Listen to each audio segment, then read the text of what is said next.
Shivaji Maharaj, Chhatrapati Shahuji Maharaj, क्रांतिबा Jyotiba Phule, doctor Babasaheb Ambedkar, आद्य क्रांतिकारक राघोजी भांगरे, तात्या मामा भिल.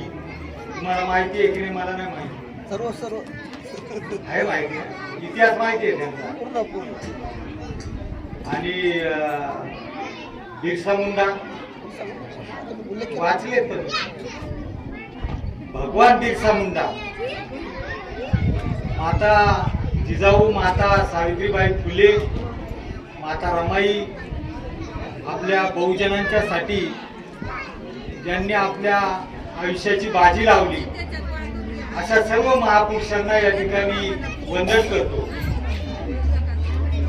आजच्या कार्यक्रमाचे अध्यक्ष साहेब, वही आणि पेन याचं संकलन करून ते वाटप करणारे सर्व कार्यकर्ते, आदरणीय शिक्षण अधिकारी साहेब, वारे गुरुजी, सर्व खरात गुरुजी, वारे साहेब आणि सर्व माता भगिनींनो, बंधूंनो, आपण या गावामध्ये बौद्ध मंडळ स्थापन केलं. बोलू नका. आणि त्या मंडळाच्या वतीनं या ठिकाणी आपण ही बाबासाहेबांची आणि छत्रपती शिवाजी महाराज, शाहू महाराज, राघोजी भांगरे, महात्मा फुले यांची संयुक्त जयंती साजरी करतोय एकत्र. खरं तर आज कोणाची जयंती नाहीये, पण आजचा दिवस आपण आपल्या सोयीने घेतो आणि ही जयंती साजरी करतो. बाबासाहेबांची जयंती हा असा प्रकार आहे की जगामध्ये असा प्रकार तुम्हाला कुठे दिसणार नाही. 11 एप्रिलला महात्मा फुलेंची जयंती चालू होते, ती बाबासाहेबांना सोबत घेऊन, आणि बाबासाहेबांची जयंती जवळजवळ 2 महिने चालते जगामध्ये. ही काय आपल्या घाटघर मध्ये किंवा जुन्नर मध्ये, पुण्यामध्ये, मुंबईमध्ये असं नाहीये. संपूर्ण जगात एवढ्या मोठा जयंतीचा कार्यक्रम जगामध्ये कोणाचाच होत नाही, कोणाचाच नाही. फक्त बाबासाहेब आंबेडकरांची जयंती होती. जपानला जा, इंग्लंडला जा, अमेरिकेमध्ये जा, श्रीलंकेत जा, थायलंडला जा, मुस्लिम देशांमध्ये जा, त्या कोरियामध्ये जा, बाबासाहेबांची जयंती साजरी होते. तो तर एकदम भयंकर, त्या माणसाला राक्षस माणूस म्हणतात, किंग जोंग का काय नाव आहे ते, पण तो देखील साजरी करतो बाबासाहेबांची जयंती. मानव मुक्तीचा असा महामानव जगाच्या पाठीवर शोधतायत लोक की कोण आहे. राघोजी भांगरेंचा इतिहास माहिती नाही जगाला, तात्या मामाचा इतिहास जगाला माहिती नाही. तुम्हाला सांगतो, छत्रपती शिवाजी महाराजांचा देखील इतिहास जगाला माहिती नाही. बनावट इतिहास वाचतोय आपण, बनावट. गोविंद पानसरे नावाचे कॉम्रेड एक होऊन गेले, ज्यांचा खून झाला. त्यांनी शिवाजी कोण होता नावाचं पुस्तक लिहिलं, आणि त्या पुस्तकामध्ये 72 पानाच्या त्या पुस्तकामध्ये शिवाजी महाराज म्हणजे नेमके काय ते त्या कॉम्रेड गोविंद पानसरेंनी मांडलंय. ते वाचलं तर आपल्याला कळेल शिवाजी महाराज म्हणजे नेमकं काय. राजांना भवानी तलवार दिली देवीनी, आणि मग राजांनी पराक्रम गाजवला. हा खोटा इतिहास आपल्याला सांगितला जातोय, खोटा. शिवाजी राजा एक असा माणूस होता, विज्ञानवादी, ज्यांनी कधी पंचांग पाहिलं नाही.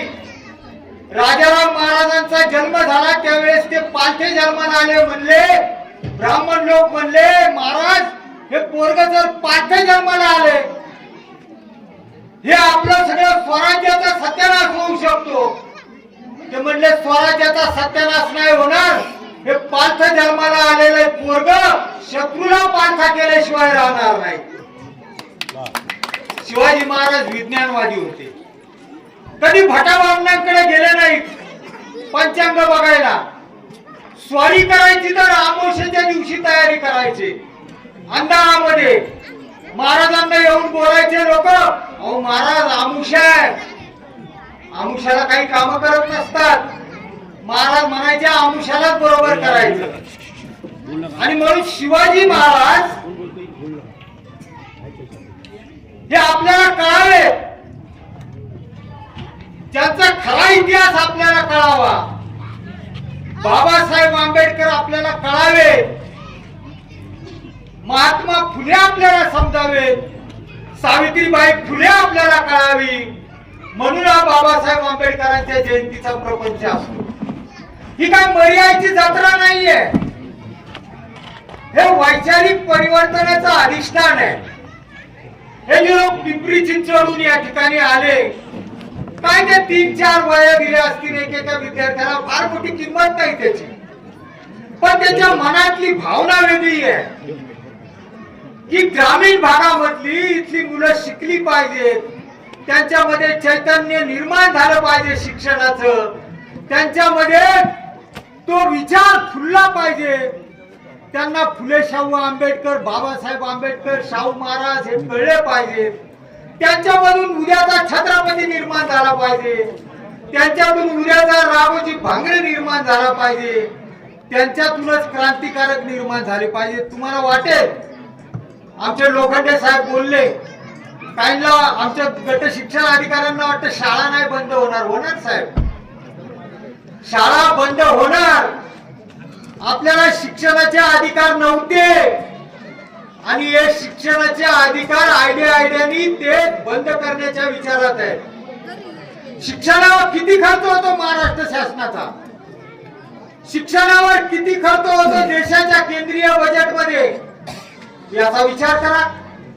आपला शेतकरी वर्ग मोठा आहे देशामध्ये. महात्मा फुलेंनी शेतकऱ्यांचा आसूड नावाचं पुस्तक लिहिलं. आजही ते पुस्तक मार्गदर्शक आहे शेतकऱ्यांना. शेतकरी आत्महत्या करतायत. मुलींचं वय 35 झालंय, 36 झालंय, 38 झालंय, 40 झालंय, लग्न होत नाही, पेरलेलं पीक उगवत नाही आणि बाप आत्महत्या करतो. महात्मा फुलेंचं शेतकऱ्यांचा आसूड नावाचं पुस्तक आजही शेतकऱ्यांना मार्गदर्शक आहे. मराठा समाजाचे, शेतकरी समाजाचे लोक आज म्हणतात आम्हाला आरक्षण द्या. छत्रपती शिवाजी महाराज डोक्यावर घेतात, म्हणतात आम्हाला आरक्षण द्या. बाबासाहेबांना विसरतात, शाहू महाराजांना विसरतात, महात्मा फुलेंना विसरतात, आरक्षण मागायला निघतात. अरे मराठा समाजामध्ये लोक, शेतकरी वर्गातले लोक, मुलींची लग्न होत नाही, मुलाला नोकरी लागत नाही, उपाशी मरतात, म्हणून आत्महत्या करतात. आपण जाणीवपूर्वक त्यांच्याकडे पाहणार आहोत की नाही? एका बाजूला मोठमोठे बंगले आहेत, एका बाजूला साखर कारखान्यांचे मालक आहेत, एका बाजूला शिक्षण संस्थांचे मालक आहेत. हे सगळे समाजामध्ये मराठा समाजाचे लोक आहेत. कापूस कारखान्याचे मालक आहेत, वेगवेगळ्या ठिकाणी वेगवेगळ्या मोठ्या मोठ्या पदांवर आहेत, मोठे मोठे बागायतदार आहेत. पण गरीब शेतकऱ्याचा सर्वे करण्याचं भान या देशातल्या राज्यकर्त्यांना नाही. त्याची अक्कल जर घ्यायची असेल तर महात्मा फुलेंचा शेतकऱ्यांचा आसूड हे पुस्तक वाचावं लागेल. बाबासाहेबांचा विचार या देशामध्ये पोहोचवावा लागेल. इथे जात आणि पात काही नाहीये मित्रांनो, इथे जात पात काही नाहीये. आपल्या देशामध्ये सध्या चाललंय हिंदू आणि मुसलमान, हिंदू आणि मुसलमान. हिंदू आणि मुसलमान हा देशाचा प्रश्न नाहीये. या देशाचा प्रश्न आहे बुद्धिजीवी माणसं आणि निर्बुद्ध माणसं. जे निर्बुद्ध माणसं आहेत ते धर्माच्या नावाखाली येण्यासारखे बेभान होत आहेत. आमचा धर्म, आमचा धर्म, आमचा धर्म असं करून बेभान होऊन बेभानपणे काही कृत्य करतायत. बाबासाहेबांनी या देशाला बुद्ध दिलेला आहे. बुद्ध म्हणजे ज्याच्या डोक्यात मेंदू आहे, त्याच्या डोक्याला समजण्याचा तो विचार आहे. आणि निर्बुद्ध माणसं येड्यासारखे पळतात. आपल्या देशामध्ये लोकांना गाईचा मूत पाजतायत, गाईचं शेण चालतायत आणि लोक आपल्याला धर्माच्या नावाखाली आपल्या मुलांना बावळट करून, आपल्या लोकांना वेडं करून, आपल्या स्वतःच्या मुलांना एसी मध्ये, आणि म्हणून आपले काही कार्यकर्ते बोलतात तेव्हा ते वादग्रस्त होतात. परंतु बाबासाहेबांचा विचार या देशाला तारू शकतो. या देशातली लढाई हिंदू मुसलमानांची नाही, हिंदूंचे शत्रू मुसलमान नाहीत आणि मुसलमानांचे शत्रू हिंदू नाहीत. या देशामध्ये जो निर्बुद्ध वर्ग आहे, तो निर्बुद्ध वर्ग निर्माण करण्याचं काम करणारे जे चलाक लोक आहेत आणि ते मैताच्या टाळूवर बसून देखील आपल्या बहुजन समाजाचं सगळं तूप आणि लोणी खातात. त्यांच्या बरोबर बाबासाहेब आंबेडकर आणि महात्मा फुलेच्या विचारांची लढाई आहे. हे क्रांतिकारकांबद्दल तुम्ही बोलले, या क्रांतिकारकांनी काय केलं? त्यांनी पाहिलं आपल्या समाजामधले लोक उपाशी मारतायत.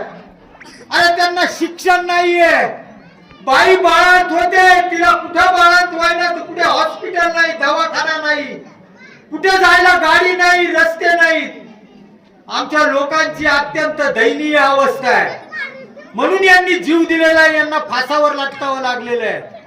त्या क्रांतिकारकांचा विचार आम्ही बहुजन समाजामध्ये कधी पोहोचवणार आहोत? आम्ही कुठपर्यंत आम्ही जातीमध्ये एकमेकांना वाटून घेणार आहोत? आम्हाला कधी समजणार शिवाजी महाराज? आम्हाला कधी कळणार महात्मा फुले? आम्हाला कधी कळणार बाबासाहेब आंबेडकर? ही लढाई या महापुरुषांची चालू आहे. आता देशामध्ये ज्यांची सत्ता आहे ते लोक म्हणतात आम्हाला या देशाची घटना बदलायची आहे, या देशामध्ये पुन्हा मनुस्मृती आणायची आहे. कोणी माणूस आपला आदिवासी समाजाचा शिक्षण अधिकारी होणार नाही, त्यांना ते चालणार नाही. कोणी आपला आदिवासी समाजाचा दलित माणूस कोणी मंत्री होणार नाही, त्यांना ते चालणार नाही. आपल्या गोरगरीब समाजातला राजा छत्रपती शिवाजी महाराज राजा व्हायचे, राजा राजा व्हायचे, राजा. कैक किल्ले जिंकले. जिजाऊ मातेने सांगितलं की स्वराज्य उभं करा, कैक किल्ले जिंकले, कैक. आणि ते जिंकल्यानंतर राजाला वाटलं का मला राजा व्हायचंय, माझा राज्याभिषेक व्हायचा आहे. आता राज्यपाल शपथ देतात ना, राज्यपाल. आता राष्ट्रपती शपथ देतात ना पंतप्रधान व्हायला. तसा शिवाजी महाराजांच्या काळामध्ये काही प्रमुख ब्राह्मण राज्याभिषेक करायचे आणि राजांना वाटलं माझा राज्याभिषेक झाला पाहिजे. मी गोरगरीब समाजाच्या साठी काम करतोय, इथल्या महिलांच्या साठी काम करतोय, त्यांच्या इज्जतीसाठी काम करतोय.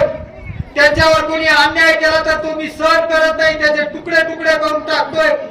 मी शेतकऱ्यांना मदत करतोय, शेतकऱ्यांच्या शेतीला मी अवजारं देतोय. दुष्काळ पडला तर मी डबल बियाणं देतोय. धरण होईल, शेतकऱ्यांना पाणी मिळेल ही विचारधारा मी राबवतोय, धरण करतोय. मला राजा व्हायचंय, मी राजा झालो पाहिजे ही माझ्या आईची पण इच्छा आहे आणि मी त्याप्रमाणे कर्तव्यारी पण केलेली आहे. शिवरायांनी घोषणा केली आणि एकही ब्राह्मण शिवाजी महाराजांचा राज्याभिषेक करायला तयार झाला नाही.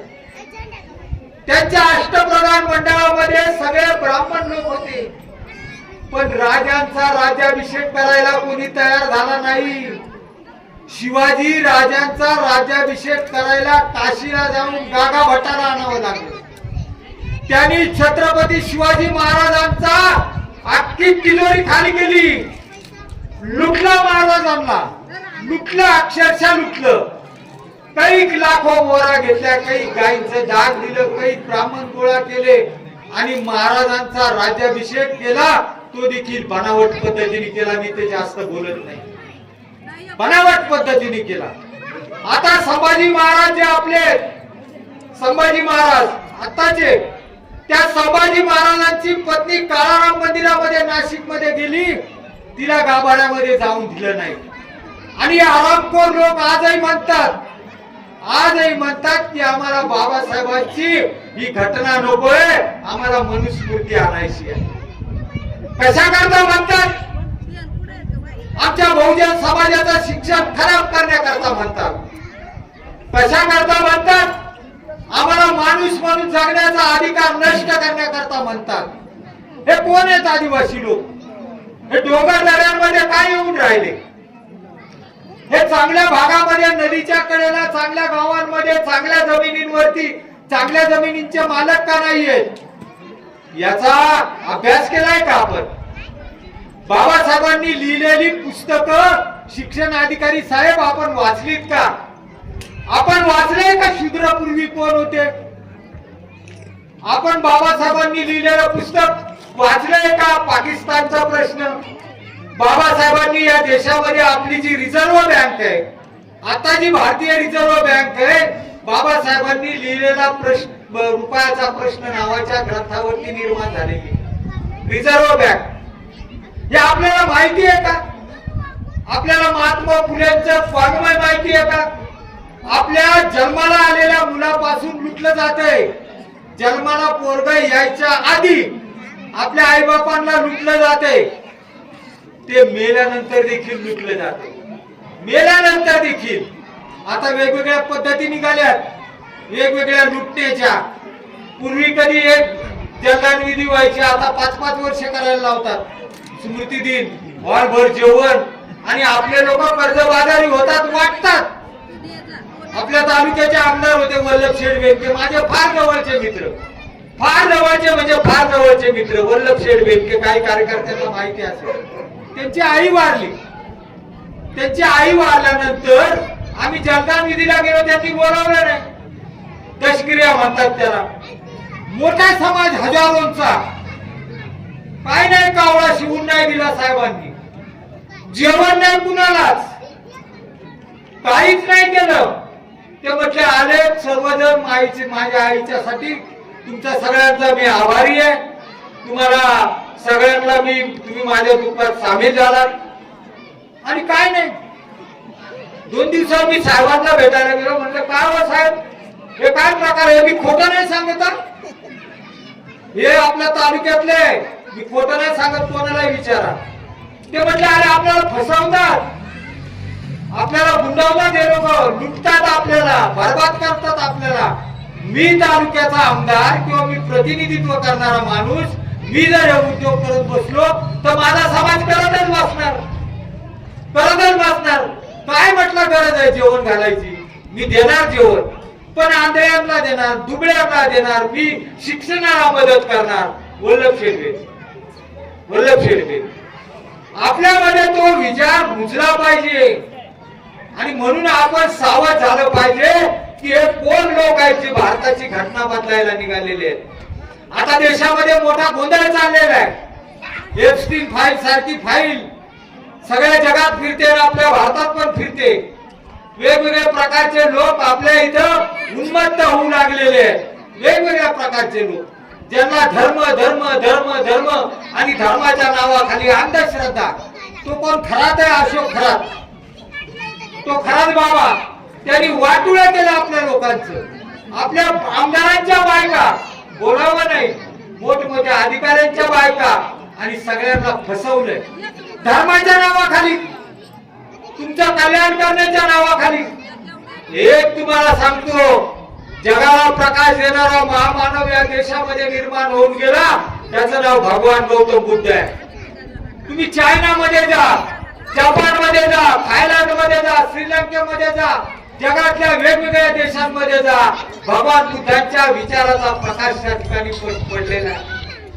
भगवान बुद्धांनी मानवाच्या कल्याणाचा विचार दिलेला आहे. तो आपण समजून घेतला पाहिजे. हे सगळं बनावट आहे. हे जात पात धर्म बिर्म हे सगळं बनावट आहे. मी जन्माला आलो कुठे?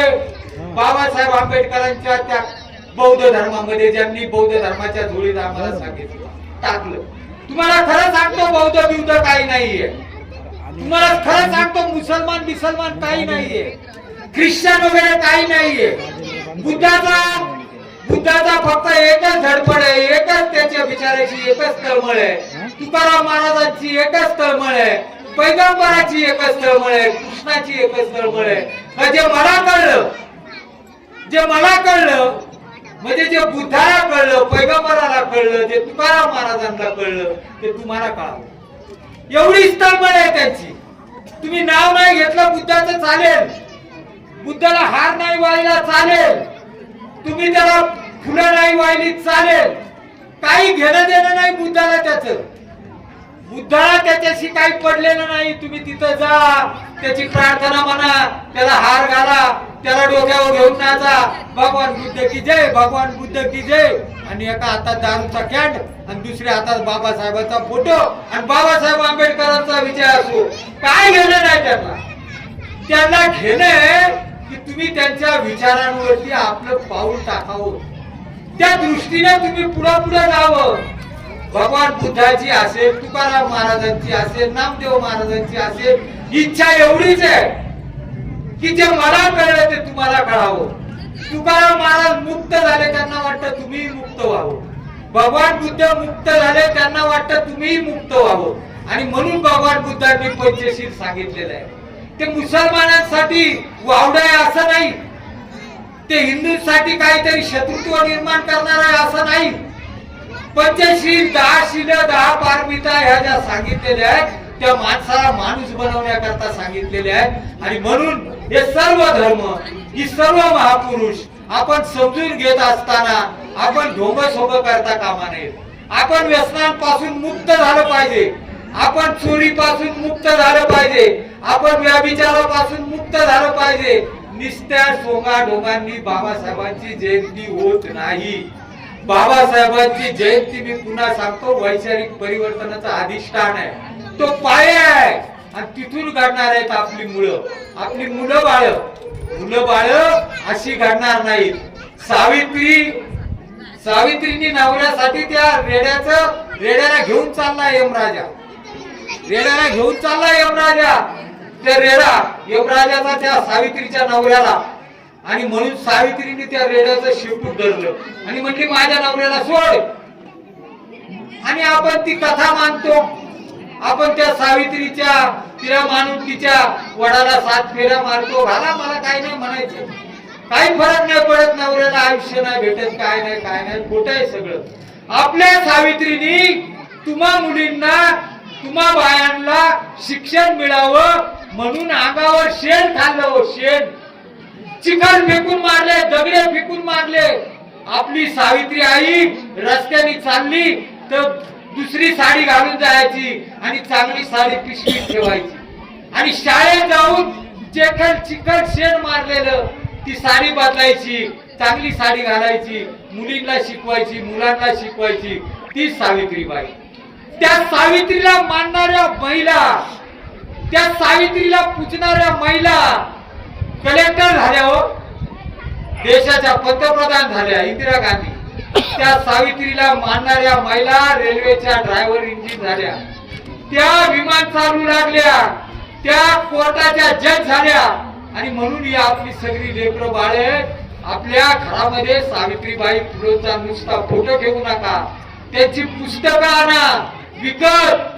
फुकट आहे कोण देईल याच्यावरती थांबू नका. बाबासाहेब विकत आणा, शाहू महाराज विकत आणा, महात्मा फुले विकत आणा, शिवाजी महाराज विकत आणा. ही आपली संपत्ती आहे.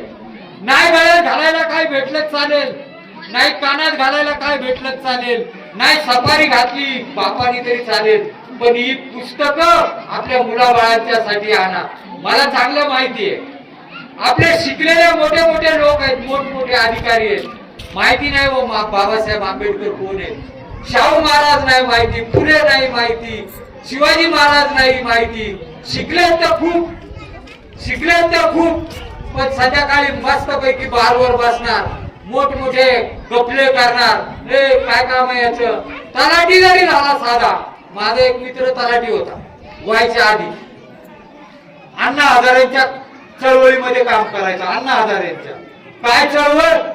तो भ्रष्टाचार मुक्त आंदोलन. आणि झाला तलाठी, एकदम गरीबाचा, मागासवर्गीयाचा, घर नाही, दार नाही, नीट काय नाही, आपला लागला तलाठी झाला. वर्षाचा झाला फटफटी घेऊन मोटरसायकल. मी म्हणलं चांगलं तुझं, म्हणतो चांगले झटके होतात, कार घ्यायची आता. हे असं आहे बाबांनो, नाही महात्मा फुले माहित नाही, बाबासाहेब आंबेडकर. बाबासाहेब म्हणतात की मी माझ्या आयुष्यात मला आयुष्य कमी पडतंय काम करायला आणि माझ्यावर शिंतोडे उडवण्याची कोणाची हिंमत नाही, या विचाराबद्दल, भ्रष्टाचाराबद्दल. आणि म्हणून बाबासाहेबांचा, महात्मा फुलेंचा, शाहू महाराजांचा, छत्रपती शिवाजी महाराजांचा, आमच्या तंट्या मामाचा, राघोजी भांगरेंचा कार्यकर्ता व्हायचा असेल तर आपलं चारित्र्य देखील शुद्ध ठेवावं लागेल. या गावामध्ये आल्यानंतर मला तर तसा खूप आनंद झाला. खूप आनंदी माणसं आहेत तिथली, खूप चांगली हवा, पाणी स्वच्छ, तुमचे विचार देखील स्वच्छ असतील अशी मी भावना व्यक्त करतो. परंतु एक गोष्ट लक्षात ठेवा, आपल्या पिढ्या पिढ्या बर्बाद होतात, याचं कारण आपण धर्माच्या नादी लागलेलो आणि तोही नकली धर्म, भंगार धर्म, डुप्लिकेट धर्म. आपला धर्म हा विज्ञानवादी असला पाहिजे, आपला धर्म हा ज्ञानाशी संबंधित असला पाहिजे. कोणीतरी सांगतंय काहीतरी, अशोक खरात सारखी माणसं, आसाराम बापू सारखी माणसं आणि ही विचित्र राम रहीम सारखी माणसं आणि आपल्या आया बायांना देखील ते फसवतात, आपल्या कुटुंबांना देखील बर्बाद करतात, आपली संपत्ती देखील बर्बाद करतात. अशा लोकांच्या नादी लागू नका. अशोक लोखंडे साहेबांनी चांगलं भाषण केलं, आमच्या गट शिक्षण अधिकारी साहेबांनी चांगलं भाषण केलं, इथं आमचे सभेचे अध्यक्ष साहेब चांगलं बोलले आणि मी पुन्हा एकदा धन्यवाद देतो इथल्या सर्व लोकांना. हे वही पेन वाटप जो झालेला आहे, मी त्यांना एक विनंती करतो त्या लोकांना की पुस्तकं आणा, पुस्तकं, बाबासाहेबांची पुस्तकं आणा, त्यांना कळू द्या शूद्रपूर्वी कोण होते. बाबासाहेबांचा बुद्ध अँड हिज धम्मा, बाबासाहेबांची वेगवेगळे ग्रंथ हे लोकांना आपल्या कळू द्या. लगेच नाही कळणार. बुद्ध आणि त्याचा धम्म जर वाचायला घेतला ना तर झोप येते लगेच अशी. असं काही त्याच्यामध्ये नाहीये. पण आपण जागृत अवस्थेमध्ये वाचत नाही. तुम्हाला खरं सांगतो, आपण जागे नाहीये. भगवान बुद्धाचा धम्म हा तुम्हाला सतत जाग राहण्याचा संदेश देतो. सतत जाग, सतत. एक मिनिट देखील तुम्ही बेसावध राहता कामात नाही. एक मिनिट देखील. कोणाचा नोटाचा बंडल पडलाय, तुमचं लगेच मन विचलित होणार, ते होता कामा नये. हा बुद्धाचा धम्म आहे. एखादी प्रचंड सुंदर स्त्री समोरून येते, तुमचं मन विचलित होणार. हा बुद्धाचा धम्म आहे की तुम्हाला ते कळावं, ते काय आहे नेमकं, तुमचं जीवन म्हणजे काय आहे तुम्हाला कळावं. तो बुद्धाचा धम्म आहे. आणि म्हणून जन्मापासून मृत्यूपर्यंतचा जो प्रवास आहे आपला, तो आपल्याला कळावा म्हणून बुद्ध आहे. तो धर्म बिर्म काही नाहीये.